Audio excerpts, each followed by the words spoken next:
Cork harvesting in Portugal. It takes a practiced hand like Carlos Figueiras to harvest this valuable bark. Every summer he repeats the peeling process, just like his father and grandfather before him. Very exhausting, very hot. The harvest is hard work. We have to be careful. If we injure the tree, it will scar badly. Take this wound, for example. Here, the tree no longer produces its bark. Cork farming is a long-standing tradition here and important for the local economy. Portugal is the world's largest cork producer. The climate-friendly and renewable material is in higher demand than ever.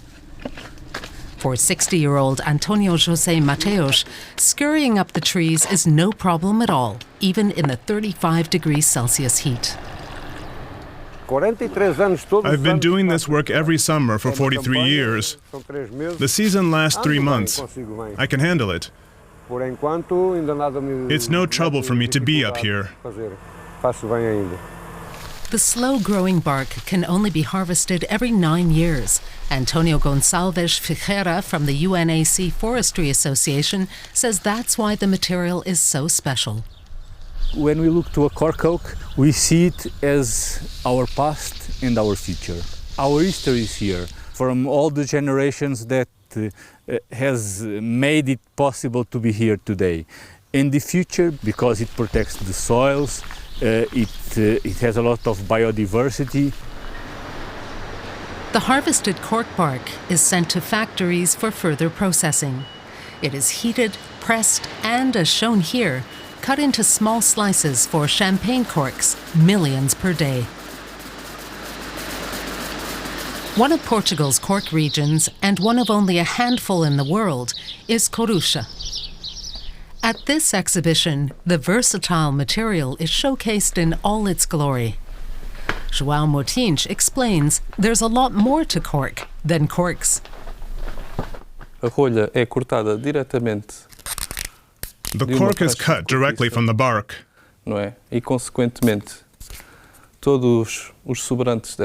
rest of the cork plank is then processed for insulation material, wall elements, or corks made from the granules.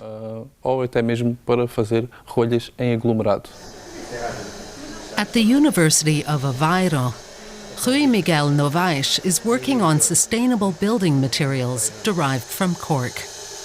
The material is light and elastic and could be an effective alternative to conventional synthetic materials, which, although efficient, are bad for the environment. If we use cork instead of these materials, which are not renewable, and cork is, we are decreasing several orders of magnitude, not only the amount of energy that we require to produce cork, 20 times lower or more, and also the CO2 emission associated with the cork production. In addition, cork is a good insulator and fire resistant. The trees evolved their unique bark to protect themselves against forest fires. Cork is used everywhere, even in NASA spacecraft. For sure, we have a lot to learn from nature. I think it's the best guideline for our future, because we as humans tend to use all sorts of different materials to combine them together very efficiently, but then in nowadays there is a huge problem connected with the recyclability of such materials. Back on the cork plantation, the harvest is now well underway.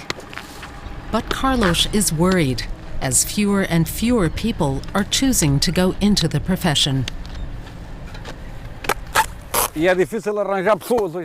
It's difficult to find people these days.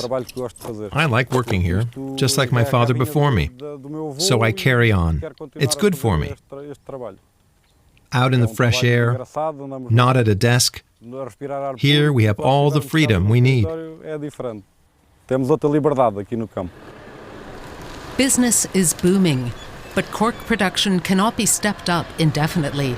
It takes up to 40 years before the bark of a young cork oak matures enough for harvest. When it comes to this climate-friendly material, good things certainly come to those who wait.